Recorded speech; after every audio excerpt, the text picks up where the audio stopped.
আপনার মনে আছে কিনা, আপনার মনে করাই দিয়ে আপনি শেখ হাসিনারে প্রশ্ন করতেছিলেন গণভবনের একটা সংবাদ সম্মেলনে। আপনি শুধু বলছিলেন যে মাননীয় প্রধানমন্ত্রী আমরা স্বাধীনভাবে করতে পারবো কিনা, সেই মিডিয়া কাজ করতে পারবে কিনা। তারপর আপনাকে 15 সালে আপনাকে সে যেভাবে উত্তর দিছে, খালেদ মহিউদ্দিনের যে চরিত্র যেরকম ছাইনাইকে ধরা, আপনি এই যে ইউনুসকে পারবেন, ইউনুসের সবাই না না ইউনুসকে পারা যায় না। আমি বলি হাসিনাকেও পারা যায় না, ইউনুসকে পারা যায় না। আমি বলি হাসিনাকেও পারা যায় না, ইউনুসকে পারা যায় না। আমি বলি প্রধানমন্ত্রী সংবাদ সম্মেলনে ওই প্রশ্ন আমি ওইবারই প্রথমবার করি নাই, টিভি অনেকবার গেছে, তারও আগে আমি করছি। কিন্তু প্রধানমন্ত্রীর প্রশ্নটা করার পরে প্রধানমন্ত্রী যেভাবে আমাকে উত্তর দিছে সেই সময়কার প্রধানমন্ত্রী, তারপর থেকে আমার কোনো সম্পূর্ণ প্রশ্ন করার উত্তর জায়গা ছিল না। দেন ওদের সংবাদ সম্মেলন ফর 30 আদার পিপল। ঠিক আছে, ডক্টর মোহাম্মদ ইউনূস শেষ করতে দেন। এই সেপ্টেম্বরে কিন্তু উনি এখানে আসছে জাতিসংঘের মধ্যে নিয়ে, উনি সবারই দাওয়াত দিছে আমার ছাড়া। কিন্তু তাই মজার ব্যাপার বলি, এইটা আপনার অবশ্যই পাবলিক, আজকে আপনি বললেন আমরা জানলাম, আমাদেরকে সরকারের তরফ থেকে এক জায়গা থেকে আমরা প্রশ্ন করছি খালেদ মহিউদ্দিনের মতো ক্যারেক্টার কেন বাংলাদেশে জুলাই গণঅভ্যুত্থানের পরে তাকে কাজে লাগানো হইলো না। আমাদেরকে বলা হয়েছে খালেদ মহিউদ্দিন ভাইকে 2 বার সরকার থেকে, একবার বিটিভির দায়িত্ব নিয়ে আরো একটা বড় পদে বসে, প্লিজ আপনি এই রাষ্ট্রকে গড়ে তুলতে সাহায্য করেন। খালেদ মহিউদ্দিন ভাই রেসপন্স করেন নাই। আমাদের করব না ভাই, আমি কোন সেক্রেটারিয়াল জব মিনিস্ট্রিয়াল জব করব না। তো আমি বাংলাদেশে সেক্রেটারিয়াল জব করব না। আমি বিটিভির দায়িত্ব নিতে আমাকে অফার করা হয়েছিল, বলি বিটিভির দায়িত্ব নিতে আমাকে অফার করা হয়েছিল, আমি শর্ত দিছিলাম বিটিভির প্রোভাইসও ঠিক করেন, আমি তথ্য উপদেষ্টা বা তথ্যমন্ত্রীকে আমি এটা রিপোর্ট করব না। তারা এটাতে রাজি হয় নাই, তারা বলছে আপনি আইসা আস্তে আস্তে করেন। আমি আস্তে আস্তে করার মধ্যে আমি নাই। ফাইন, এটা আমরা জানলাম। কিন্তু খালেদ ভাই আপনার মানে আমরা ওই ভালোবাসার জায়গা থেকে বলি, আমরা তো প্রত্যাশা করছিলাম যে আপনি জার্মান থেকে যেরকম ইউএসএ গেলেন, আপনি জার্মান থেকে এই জুলাইয়ের পরে একবার কিন্তু বাংলাদেশ আপনার খালেদ ভাই দেখি নাই। আপনি আসলে হয়তো কি জানেন, আপনি অনেক মেকানিজমের সাথে কথা বললে, শহীদ পরিবারগুলোর সাথে কথা বললে, তাহলে আপনি আগে যেটা ফিল করতেন আমার দিকে আলাপটা করলে কি মানে আলাপটা আমি আর আপনি আলাদা আলাপ করব না। আপনি খালি আমাকে এই কথা বলেন, আমি সরাসরি প্রশ্নটা করি। এটা আমি কামাল ভাইয়ের কাছ থেকে আসলে একটু জানতে চাইবো, কারণ আপনার কাছ থেকেই আমরা এগুলি সবচেয়ে বেশি শুনি। কারণ যারা আগে জুলাই নিয়ে কথা বলছে তাদের অনেকেই ছাড়ান দিছে, রিটায়ার্ড করছে, আপনি রিটায়ার্ড করেন নাই, আপনি মাঠে আছেন, আপনি কথা বলতেছেন। সেই জায়গা থেকে, সেই রেসপেক্ট থেকে আমি আপনার একটা ছোট্ট বিষয় জানতে চাইতেছি। মাত্র 1000 জন রে, যেখানে আমরা 8 লাখ কোটি টাকার বাজেট করি, মাত্র 1000 জন শহীদ, 1000 জন চরমভাবে আহত, এই 2000 জনকে ভরণ পোষণ করা, তাদের একটা খুশি করা, মানে আমি খুশি শব্দটা বলবো না, মানে তাদের খেয়াল করা, এটা তো এত বড় জটিল কাজ না। এটা কেন করা যেতেছে না? এটা ডক্টর মোহাম্মদ ইউনূসকে আপনি প্রথম কেন এর জন্য আপনি অভিযুক্ত করতেছেন না, এটা আমাকে একটু সারপ্রাইজ করতেছে। মানে আর কাউরে এখানে অভিযোগ করার দরকার নেই, বুঝি না। খালেদ ভাই জি, এই একই আপনি যেটা বলছেন না, এই দাবিতে ইনকিলাব মঞ্চ একদিন অনশন করছে যমুনার সামনে। ঠিকানা আমার নিজে ব্রিফিং দিচ্ছে, তখন ঠিকানা থেকে গিয়ে বলছে ভাই খালেদ ভাই টিভি থেকে আসছি, এবং প্রধান উপদেষ্টাকে বলছি এই যে কালেকটিভ ব্যর্থতা, এই ব্যর্থতার ইমাম হলেন আপনি। মাত্র 1000 হোক 1500 হোক, যে শহীদ পরিবারের পুনর্বাসন করতে পারেন নাই, আহতদেরকে সর্বোচ্চ চিকিৎসার জন্য ডেটাবেস তৈরি করতে পারেন নাই, এর সমস্ত ব্যর্থতা এই সরকারের। আর এই সরকারের ইমাম হিসেবে সমস্ত ব্যর্থতা আপনার। আপনি কোন যত সুন্দর করে কথা বললেন, এটা দিয়ে কাভারি হবে না। এই দাবিতে ইনকিলাব মঞ্চ সকাল থেকে সন্ধ্যা পর্যন্ত যমুনার সামনে অনশন করেছে। তারপরে তার একান্ত সচিব এসে আমাদের কাছ থেকে স্মারকলিপি নিছে যে অতি দ্রুত তারা এটার ব্যাপারে ব্যবস্থা নিবে। এরপরও নেয় নাই। এখন কোন ভাষায় বললে, কেমনে হাত ধরলে, কেমনে পা ধরলে এই কেসটা হবে, এটা আমরা জানি না। এবং ডক্টর ইউনূস যদি আমাদেরকে বলেন যে এইভাবে বললে উনি কাজটা করবেন, তাও আমরা করতে রাজি, কিন্তু উনি বলতেছেন না। আপনি কি বলেন ওনারে? উনি তো আমার বাপের চেয়ে 20 বছর বয়স। এই গত প্রেস ব্রিফিং যেটা করেছি, সেইখানে ওনারে যা বলছি, আমার মনে হয় উনি সারা জীবন এটা শুনেন নাই। আমরা কি চাই, ওনাকে দিয়ে অন্তত ন্যূনতম সেই কেসটা হোক, যেটা পলিটিক্যাল পার্টি চাইতেছে না। ওনার এই জন্য এক হাত ধরে রেখে আর এক হাত ধরে দাঁড়িয়ে যে ন্যূনতম সংস্কারটা ওনার মাধ্যমে হোক, ওনার আন্তর্জাতিক এই স্বীকৃতির মধ্যে দিয়া। আর তো কিছু না ভাই, উনি তো আমার দাদা খালু ফুফা না। ইনকিলাব মঞ্চ আজ পর্যন্ত এই সরকারের কোনো একটা পয়সা তো দূরের কথা, প্রোগ্রামে পর্যন্ত উপস্থিত হয় না। এই যে ঘোষণাপত্রের প্রোগ্রাম গেছে, ইনকিলাব মঞ্চের মুখপাত্র হিসেবে আমি ভিতরে দাওয়াত পাইছি, অনার, কিন্তু ভিতরে যাই নাই। আমি আমার ভাই বোনদেরকে নিয়ে রাস্তায় ভিজে ভিজে দাঁড়াই দাঁড়াই শুনছি, ভিতরে যাওয়াটা প্রয়োজন মনে করি নাই। কিন্তু ওনাকে চূড়ান্ত ভাবে শেষ পর্যন্ত ধরে রাখতে চাই কেন? এই জুলাইয়ের মধ্য দিয়ে কিছু সংস্কার হোক। বাংলাদেশের রাজনৈতিক দলগুলোর সমস্যা হলো, তারা প্রেস ব্রিফিং করে প্রধান উপদেষ্টা অন্যান্যদের সাথে সামনে এসে বলে আমরা তো কোনো নির্বাচনের ভালো রোডম্যাপ পেলাম না। কিন্তু যারা যখন প্রধান উপদেষ্টা বা অন্যান্য উপদেষ্টাদের সাথে বসে, তখন একদল বলে আমার পেট্রো বাংলা লাগবে, আরেক দল বলে আমার অমুক ইউনিভার্সিটির ভিসি লাগবে, আরেক দল বলে আমার স্থানীয় সরকারের সচিব লাগবে। এই ভাগবাটোয়ারা করে যখন তার মন মতো হয় না, তখন বাইরে গিয়ে প্রেসার দেয়। মুশকিল হলো তারা এই সরকারকে সামনে রেখা তারা সবাই নিজের মতো আকার গুছাই নিতেছে, কিন্তু ফেল করলে সরকার লাভ হইলো, বিএনপির লাভ হইলো, জামাতের লাভ হইলো, এনসিপির, কিন্তু ফেল করলে কে সরকার করবে? নাম্বার 2, গত 4 বছরে খালেদ ভাই আপনি একটা খুবই জিনিস ভালো করে নোটিস করছেন, যে গত 4 মাস ধরে আপনি দেখবেন যে ইউনূস সাহেবের সেই স্পিরিট, সেই ভোকাল নাই। উনি মনে হচ্ছে যেন কোন একটা আপোষের মধ্য দিয়ে যাচ্ছেন, রাইট? এটা তো সত্য কথা। ওনাকে আমরা বলেছি যে দেখেন আপনার আলোচনায় বুঝে যায় আপনি, হ্যাঁ লন্ডন বৈঠকের পরে বোঝা যাচ্ছে যে আপনি আর্টিফিশিয়াল কথা বলেন, আপনি আনস্ক্রিপ্টেড বলতেন, আপনি স্ক্রিপ্ট থেকে বলেন। এর একটা বড় কারণ ঝামেলাটা হলো এই সরকার মনে করেছিল ইউনূস সাহেব যে এনসিপির যে ভাইরা আছে তারাই হলো তার ভ্যানগার্ড, একমাত্র ছাত্র জনতা, তার চারপাশে একটা লেয়ার তৈরি করা হয়েছে একমাত্র অল্প কিছু লোকজন ছাড়া। আমি আপনাকে এবার বলতে পারবো পিলখানা কমিশনের মতো গুরুত্বপূর্ণ কমিশন, গুম কমিশনের মতো গুরুত্ব কমিশনের সদস্যরা 1.5 মাস ধইরা প্রধান উপদেষ্টার সাক্ষাৎকার পান না। আপনি ভাবেন এর মানে এমন একটা লেয়ার, মানে এবং আরো বলি আর্মি সেক্রেটারি ওনার সাথে যিনি আছেন সম্ভবত যে সচিব, তার ক্লিয়ারেন্স ছাড়া তার কাছে কেউ যেতে পারে না।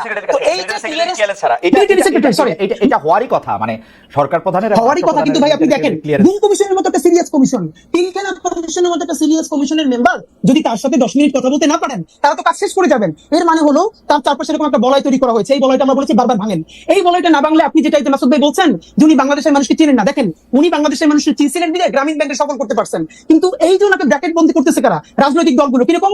এই রাজনৈতিক দলগুলো সমস্ত সুবিধা এই সরকারের কাছ থেকে নিবে, কিন্তু এই সরকারের কোনো দায় নিবে না। তারা সবাই মিলা সাদা পাথরের পাথরগুলো খাইয়ে ফেলবে, সেখানে বিএনপি জামাত ইসলামী সবাই ঐক্যবদ্ধ, কিন্তু দোষ হবে কার? এই সরকার পারে নাই। কিন্তু দেখেন যখন বন পরিবেশ উপদেষ্টারে যারা ঘেরাও দিছে সেখানে বিএনপি আছে, সেখানে জামাত ইসলাম আছে, সবাই মিলে আমরা একসাথে। আজকে একটা মজার ব্যাপার বলি ভাই, এই যে পত্রিকা নিউজ করছে যে রাজনৈতিক ঐক্যমত্যে সাদা পাথর লুটপাটের ক্ষেত্রে বাংলাদেশের সব রাজনৈতিক দল বিরাট এনসিপি ছিল, এনসিপি ছিল হাদি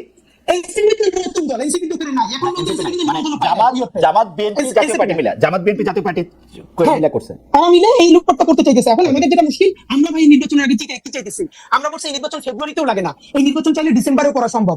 দুইটা কাজ করেন প্লিজ। এক নম্বরে হলো এই বিচার তো লম্বা সময় ধরে চলবে, কিন্তু অ্যাটলিস্ট যারা একদম নির্দেশদাতা আপনি তাদের কিছু বিচারের অন্তত আমাদেরকে দেখাই যান যে স্বচ্ছ একটা বিচারিক প্রক্রিয়ার মধ্যে দিয়ে।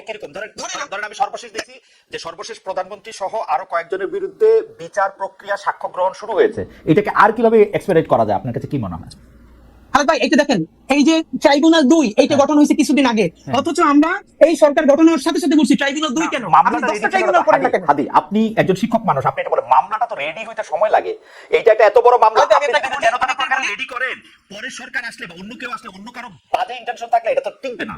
মামলাটা তো রেডি করতে হবে। ভাই আপনি একটু আন্তর্জাতিক অপরাধ ট্রাইব্যুনালে যারা কাজ করতেছে তাদেরকে একটু কাইন্ডলি ডাইকে কথা বলেন যে এই মামলা যেন খুবই ভালো ডকুমেন্টেড করে দ্রুত করা যায়। এই জন্য তাদের এক্সট্রা কি ইনিশিয়েটিভ ছিল আমি আপনাদের বলি, দায়িত্ব নিয়ে আপনি ফ্যাক্ট চেক করেন।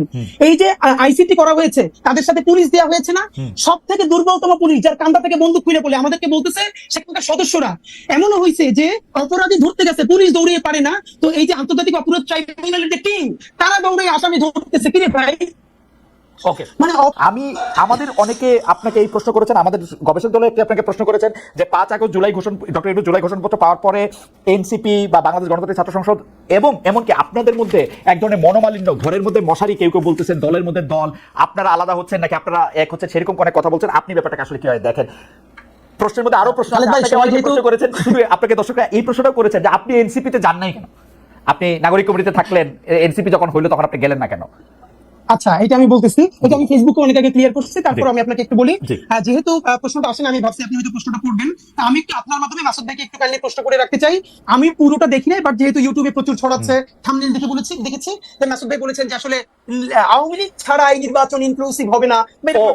আপনি যদি বলেন। নাম্বার 2 হলো এইখানে ভাই কয়েকটা ব্যাপার, যে মুচলেকা দেওয়ার যে কথাটা বললেন না মাসুদ কামাল ভাই, যে ওরা কেন মুচলেকা দিল, একটা ব্যাপার হলো দেখেন এই গণ অভ্যুত্থানের পরে আমাদের সাথে যারা উপদেষ্টা হয়েছে, বিভিন্ন আন্দোলন করছে, এদের ব্যাপারে যখন যেটা দেখেছি আমরা সমালোচনা করেছি। কিন্তু একটা ব্যাপার দেখেন খালেদ ভাই, আমাদের আজকে আপনারা যত বিপ্লবী মুভি দেখেন, যাই দেখেন, আমি নাহিদের হাজারটা সমালোচনা করছি, নাহিদের করছি, অন্যদের করতেই থাকবো, কিন্তু এরপর আমি যেটুকু অ্যাড্রেস করবো, যদি এই ফ্যাসিবাদের পতন না হইতো, তাইলে যদি প্রথম কারো ফাঁসি হইতো, সেই ফাঁসিটা নাহিদের হইতো, আমার ওয়াকা সাহেবের হইতো, ওয়াকা সাহেবের হইতো, হয়তো সেটা কি ওয়াকা সাহেবের আগে হইতো না নাহিদ সাহেবের আগে হইতো, এটাতে আমার ডাউট আছে। কারণ আমার কাছে মনে হয় যে শেখ হাসিনার পুরা দায়টা ওয়াকার সাহেবের দেয়। উনি মনে করেন নাহিদ সাহেব এত বড় বিপ্লবী, উনি মনে করে ওয়াকার সাহেব বেঈমান করছে। আপনি বয়ানটা দেখেন কিন্তু।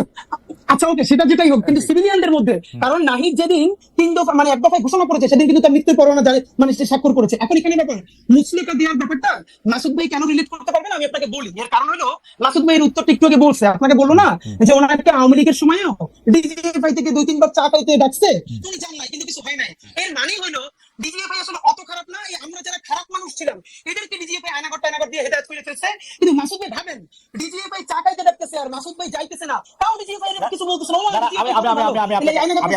আমি আপনাকে ছোট নুরুল কবির ভাই, আমি আমার অনুষ্ঠানে অন্য কোনো কথা যেটা আমি দায়িত্ব নিয়ে করছি, নুরুল কবির ভাই আমার অনুষ্ঠানে গিয়া ডিজিএফআই রে, শেখ হাসিনা রে, মানে ইন্ডিপেন্ডেন্ট টেলিভিশন অনুষ্ঠানে এমন কথা বলছে যেগুলো আমি এখন মুখ দিয়ে করতে পারবো না।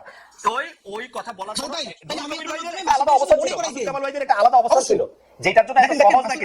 কামাল ভাইয়ের শুধু মনে করাই যে উনি নাহিদের শরীরের দাগ দেখছেন কিনা, ওনার সন্তান যদি হয়তো বা ভাই সারা শরীরের কি অবস্থা, কোনো মানুষ সুস্থ থাকতে পারবে? নাহিদের হাজারটা সমালোচনা আমি করি, কিন্তু ভাই নাহিদের শরীরের দাগ কি দেখা যায়? তো এইটা হলো একটা প্রশ্ন, সুতরাং মুসলিমের উত্তর পাবেন। নাম্বার 2, এই সরকারের ভাই বললো না যে ভাই দেখেন, আমি নিজেও বলি এই সরকারের যারা উপদেষ্টা হয়েছে ছাত্রদের, প্রথম হলো কে হয়েছে এই প্রশ্নটা পরে। এখন ধরি আমাদের প্রাইভেট বিশ্ববিদ্যালয়কে আমি বলি, আমরা বলি এই আন্দোলনের বাসের কেল্লা।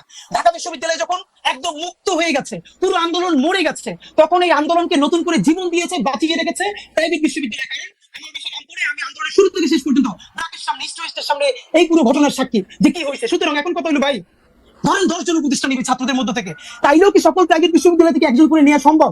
বাকি যে হাজার হাজার হবে না, সেও তো প্রশ্ন তুলবে, এটা কোনো প্রক্রিয়া না। কিন্তু আমরা বরং যেটা করতে চাই, এই যে 2 জন ছাত্র উপদেষ্টা হইলো, এখানে তো 2 জন নেওয়া ঠিক হয় না। এই সরকারের একমাত্র বৈধতা এই ছাত্র উপদেষ্টারা তাদের সাথে আছে। কারণ যখনই তারা চাপে পড়ে কোনো অকাজ কইরা, তখন বলে আমাদের সাথে ছাত্ররা আছে। কিন্তু ছাত্ররাও যে দাবি জানায়, সেগুলো সে ডক্টর ইউনূস সাহেব একটা বাস্তবায়ন করে না, ক্যাবিনেটে বাস্তবায়ন করে না। কেন করে না? কারণ এই ক্যাবিনেটের অনেকজন উপদেষ্টা ইতিমধ্যে আমার কিন্তু তাই মনে হয় যে আপনি কি সেটা বলেন যে 7 জন উপদেষ্টাই বা 10 জন উপদেষ্টাই ছাত্রদের থেকে নেওয়া উচিত ছিল? আমি মনে করি 3 ভাগের ন্যূনতম 1 ভাগ ছাত্রদের মধ্যে থেকে নেওয়া উচিত ছিল, এবং এখান থেকে অবশ্যই প্রাইভেট বিশ্ববিদ্যালয় থেকে নেওয়া উচিত ছিল। 3 ভাগের 1 ভাগ মানে আপনি 8 জনের কথা বলতেছেন যে ছাত্র 8 জন অন্তত। এবং আমরা সেখানে প্রেস ব্রিফ করে বলেছি এইখান থেকে প্রাইভেট বিশ্ববিদ্যালয় থেকে নিতে হবে মিনিমাম 2 জন। আমাদের নারীরা যদি না নামতো, জীবনে জুলাই সফল হতো না। একজন কই নারী শিক্ষার্থী কই? এই আমরা বলেছিলাম, তখন আমাদেরকে বলে যে নারীর এক্সপার্টিস আছে কিনা। তখন আমি প্রশ্ন করছি, এই যে উপদেষ্টাদের মধ্যে মিনিমাম 5 জনের নাম বলতে পারবো যাদের কোনো এক্সপার্টিস নাই, তাদেরকে যদি রাষ্ট্র পালতে পারে, তাহলে আমাদের 2টা বোন এই সমস্ত নারীদের মধ্য থেকে, ছাত্রীদের মধ্য থেকে উপদেষ্টা হইলে আমরা ইনক্লুসিভ ফিল করতাম না, ইনক্লুডেড ফিল করতাম না। আমাদের প্রাইভেট থেকে 2টা ছাত্র যদি থাকে, কওমি মাদ্রাসা এত জীবন দিছে, ধরেন মাদ্রাসা থেকে একটা ছেলে, প্রাইভেট বিশ্ববিদ্যালয় থেকে 2টা ছেলে, নারী শিক্ষার্থীদের মধ্য থেকে 2 জন বা 1 জন, তাহলে আমরা সবাই ইনক্লুডেড ফিল করতাম। এইটা না করে যেটা হইছে, এখন ছাত্র জনতা বিভাজিত হইছে। ইনক্লুডেড ফিল না করে জনাব মাহফুজ, জনাব নাহিদ, জনাব আসিফ উপদেষ্টা পরিষদে গেলেন কেন? এবং ডক্টর ইউনূস যখন ক্লিনটন ফাউন্ডেশনে মাহফুজ সাহেবকে পরিচয় করে দিচ্ছেন, উনি হচ্ছেন এই আন্দোলনের মাস্টারমাইন্ড। যখন শফিক সাহেব বলতেছেন যে এই আন্দোলনের পিছনে ছিল হচ্ছে এটা, তখন ওনারা খুব আরাম করে মৃদু হেসে এটা উপভোগ করতেছিলেন কেন? ওনারা কেন বললেন না যে আমাদের ভাই বোনরা না আসা পর্যন্ত আমরা থাকবো না এখানে? দেখেন, এই জন্যই বলছিলাম যে মাহফুজ আলমের ব্যাপারে আমরা একটা পরামর্শ দিয়েছিলাম, এইটা কিছুদিন আমার মনে হয় বাস্তবায়ন হয়েছে। যেমন আমি বলছিলাম ওনার হাত থেকে ফোন কাইডে নেওয়া হোক, উনি যখন পোস্ট করতে চাইবেন এটা প্রধান উপদেষ্টা দেখে পোস্টটা দিয়ে দিবেন। এরপর উনি অনেকদিন চুপচাপ ছিল, এরপর সরকার কিছুটা নিরিবিলিও ছিল। তো এখন আমাদেরকে যদি এগুলাই চলানো লাগে, তাহলে ভাই আমরা দেশ চালাই। আচ্ছা ঠিক আছে, এগুলি বাদ দেন। আসলে আমরা এখানে মাহফুজ সাহেব নাই, আপনি এইটা বলেন, আপনি এনসিপি কেন করেন নাই? নাগরিক কমিটিতে আপনি ছিলেন, তারপরে আপনি এনসিপিতে কেন আসেন নাই?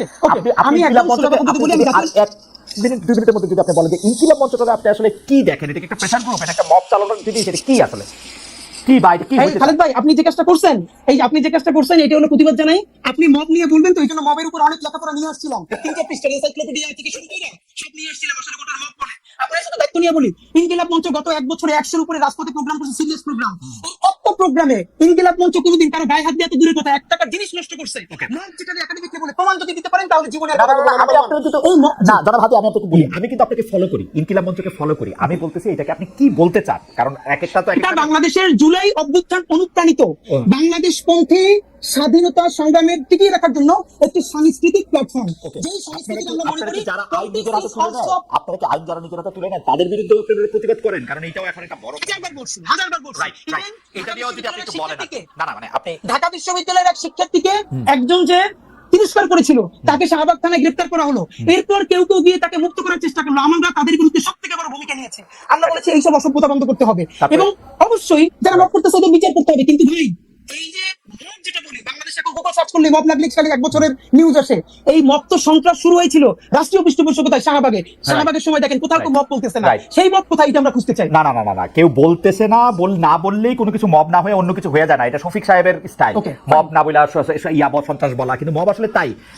শাহবাগে একটা তোলা হইতেছে, এই আইন বাতিল করে অন্য একটা আইন করতে হবে এটা করার জন্য। সেটা ঠিক আছে, আপনি কেন এনসিপি করেন না সেটা যদি এক লাইনে বলতেন। অনেক দর্শকের আমি এনসিপি করি নাই ভাই, আমি জাতীয় নাগরিক কমিটির কেন্দ্রীয় সদস্য ছিলাম। যখন এটা পলিটিক্যাল ফরমেশনে যাবে, তখন আমার মনে হয়েছে যে পলিটিক্যাল পার্টি জুলাই অভ্যুত্থান অনুপ্রাণিত অবশ্যই একটা লাগবে। কিন্তু সবাই যদি পলিটিক্সে যায়, দেখুন এখন আমাকে বিএনপি গালি দেয়, আবার বিএনপি আমার কথা পছন্দ করে, জামাত গালি দেয়, জামাতও পছন্দ করে, কারণ আমরা জুলাইয়ের একটা প্রেসার গ্রুপ হিসেবে সবাইকে একতাবদ্ধ রাখবার চেষ্টা করছি।